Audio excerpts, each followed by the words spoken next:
Welcome to Chris Cook for YouTube. Today I'm going to be doing an old school special that I grew up on, and that's going to be neck bones and white potatoes. Now, if you haven't had this in your past, this is a real good treat. I grew up on it. I know it very well, and I still eat it today. So let's get started with the ingredients that you're going to need. Of course, you're going to need the neck bones, and I have 2 packs sitting over here because, you know, I feed quite a few people, and you're going to need the white potatoes. Now, neck bones have become just as expensive as steak is. So you might just want to use 1 pack or back up on it. But this is a real tasty treat, and I think you're going to enjoy it. I'm going to put a little twist on this because I'm going to make a slurry, and that's not as thick as a gravy. It's just before a gravy in thickness because I want to put some of that over my cornbread. So when I get ready to eat my neck bones and my white potatoes, and when I bite into a piece of the cornbread is going to be just as good because of the sauce that's going to be over the cornbread as the neck bones and white potatoes. And this is a real good old school treat. Now, the seasonings that we're going to need to produce that good sauce is going to be garlic powder, onion powder, salt.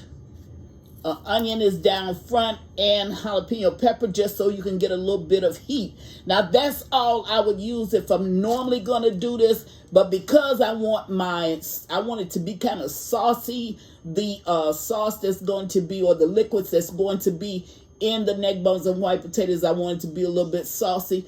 I'm going to take it up a notch and add some complete seasoning, chicken bouillon, a little bit of cornstarch, and of course, my all-time favorite seasoning in the world, Lipton onion soup mix. Now, I love onions, so that's why you see 3 different types of onion sitting here before you. You don't have to use all that. You can use either or. That's all you need. But because I want this to be a real tasty meal, I'm going 1 step further. So I'm going to go away and get my neck bones all washed and get myself prepared to go to the next step, which is the stove. And I'm going to meet you at the stove. Now, if you're going to wash your neck bones like I'm going to do, it's good to use a little bit of salt in that water. And the reason you do that is because you want to the salt pulls the blood out of the neck bones, and that's a good start for your meal. We're still going to pour the water off so I can show you how to clean the neck bones.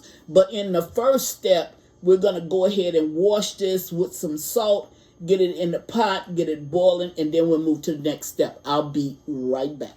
Okay, now I'm at the stove, and I've just put the neck bones on so they can boil. Now, there's going to be a scum that's going to come up, but I don't really worry about that because I'm going to wash them again, and I'm going to show you how to clean them because there's a little gut in the back of the neck bone that you really need to get out, and sometimes there's a lot more fat than what you would want.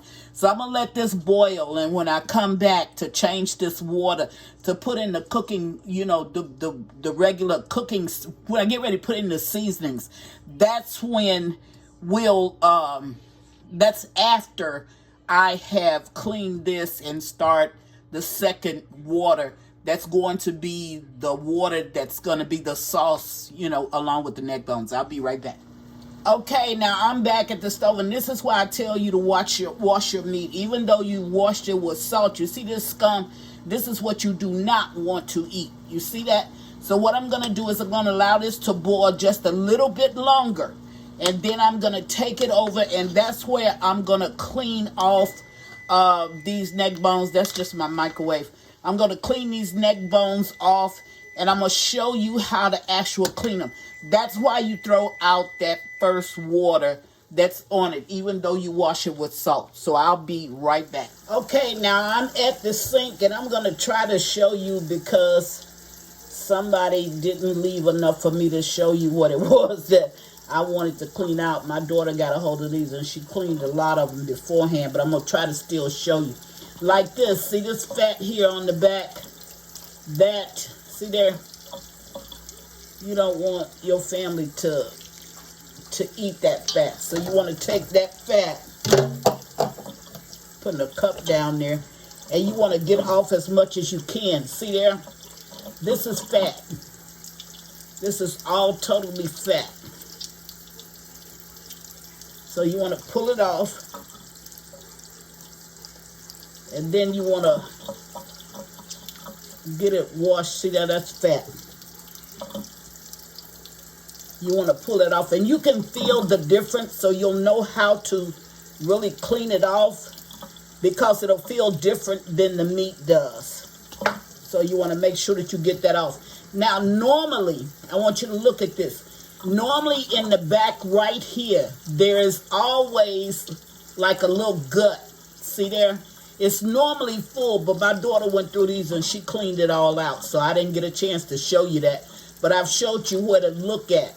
It's right there in the back. There's a gut. And most of you probably already know. This is meat, so I'm not going to pull that off. Let me see if I can get something from right here. See that? See? And you want to clean them. You want to make sure that you wash them. And you rinse them real, real good. And if it's any big glob of fat, you want to take that fat off of it. Because that you don't want your family to eat. See, stuff like that, you don't want. You can see this. See? You want to take it off. Clean it off. I had one that I was looking at that I might could show you. Go in there and get it if you can. Take your hand in backwards and get it. See all of this? This is fat meat. Pull it off. Take it off.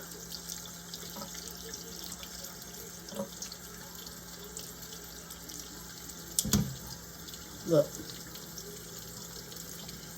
Take it off. Okay. I had one little piece. I don't know what the heck I did with it. I'm going to try to go down a little bit more. See if I can just find it. I had one piece that I really wanted to show you. But I don't know where it is. But make certain that you go in the back and you clean that part out that's right there. Because that's something that you truly don't want to eat. So, and you want to make sure that you wash them quite well. See, she's pulled all of the back parts out. But at least you see where it is, so you'll know where to look. Straight in the back. It's like a little gut. So you want to get that out. Because you don't want your family to eat that. Here it is. Look at this. See that? You don't want to eat that. This is a piece that I pulled off. And normally this is on the meat. But no matter who I get in my house to clean it, they know so much about them because I've taught them. So they know so much about it and they'll take that off. But that you don't want to eat. So you want to make certain that you just throw it away. Okay, I've shown you as much as I can. I'm just going to finish washing these up so I can put them on. And now it's going to be whereas I'm going to actually cook these, and the liquids that I put on it now, that's going to be the liquids that I'm going to make the sauce with. But you've cleaned out all of that scum, so you don't have to worry about eating that. Okay, that's all I needed to show you. And you can look down in the pan. If you can see in the pan, you can see some of the residue. Okay, so you want to make certain that your meat is good. Now when you cook, when you get ready to boil it, you won't have that scum. Okay, all this is done. So I'll meet you back at the stove while I put in the seasonings, and I'll allow this to boil until I get ready to add the potatoes. I'll be right. I put this on the stove and it's beginning to boil just a little bit. And I'm going to go ahead and add that piece of jalapeno pepper plus the onions, and that's all I'm going to put in right now.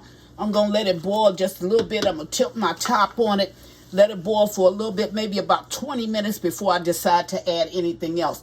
At that time, I'll bring you back. I'll add my potatoes and I'll add my seasonings, all except for my cornstarch. I will not add that. Then I will allow my flavors to build in this pot with the boiling. And once it builds, then I'll bring it back and I'll add the slurry and show you what it looks like. Be right back. Okay, now I'm back and I'm getting ready to add, I'm going to add almost all of my seasonings. And then I'm going to put my potatoes in.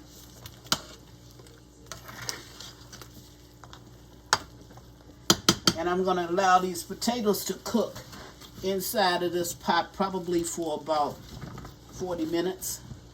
And by that time, the neck bones and the potatoes will be done. And then I'm going to make the slurry. Now, right now, as I stated earlier, I'm not going to add in the slurry. I'm going to allow it to get done. And then I'm going to go ahead and I'm going to add that in. Now, I will taste this. Why am I going to taste it? I'm going to taste my liquids. Because I'm going to make the slurry and I want to eat that slurry over my cornbread, then I'm going to taste it and make sure that it's on point. If it's not, then at that point, I would add a little bit more of my seasonings. So I'll bring you back, allow this to cook a little while, and I'll bring you back. Check it out. Be right back. Okay, now I'm back and I'm at the end of the process. And if you will look, you can see that I've moved all of the meat and the potatoes over to one side. That's just so you can see me make the slurry that I wanted to make, and you can see it thicken up. This is just 2 tablespoons of cornstarch.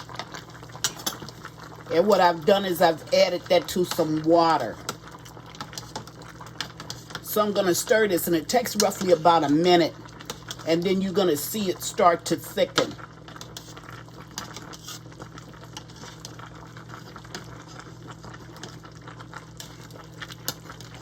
Add a little bit more. And it's not that much water. It's maybe about, I don't know what, 1/8 of a cup of water. But you see how it's beginning to thicken up? That's what it's going to do. See how it's thickening up? And I'm just doing this with one side. Normally you would do it with the whole pot. But I can mix that afterwards. I just wanted you to see me put it in here and see me mix it up. Okay. Now, as you can see, let me turn off the heat because this, okay. Now look at this. See how thick that has gotten? Now I tasted this, and I made certain that not only that I had the correct consistency, as you can see here, but I made certain that the juices were on point. So I made certain that I had enough salt and everything over in it. So what I'm going to do is I've taken this slice of bread. This is my cornbread. And I cut it open and I put butter in it, which is melted.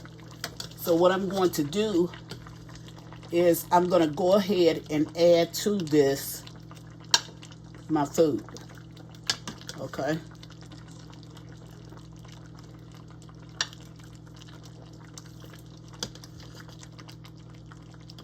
Then I'm going to add some potatoes.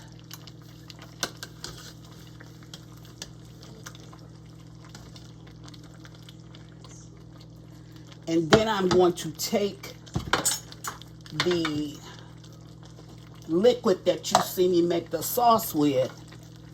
See that? And I'm going to pour it over my cornbread.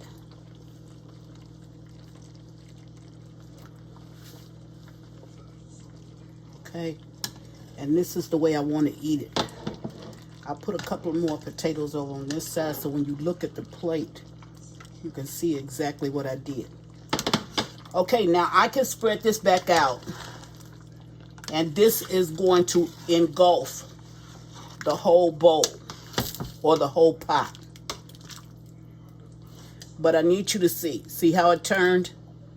So that's exactly what I was looking for. So that's what Chris has for you today. I'm making old school neck bones and white potatoes, serving it with cornbread, made a slurry to go over top, which is really the sauce for it. Now, this is scrum-delicious, and I think that if you try it, you are truly going to enjoy it. And as always, thank you for watching. Chris Cook for you too. Bye.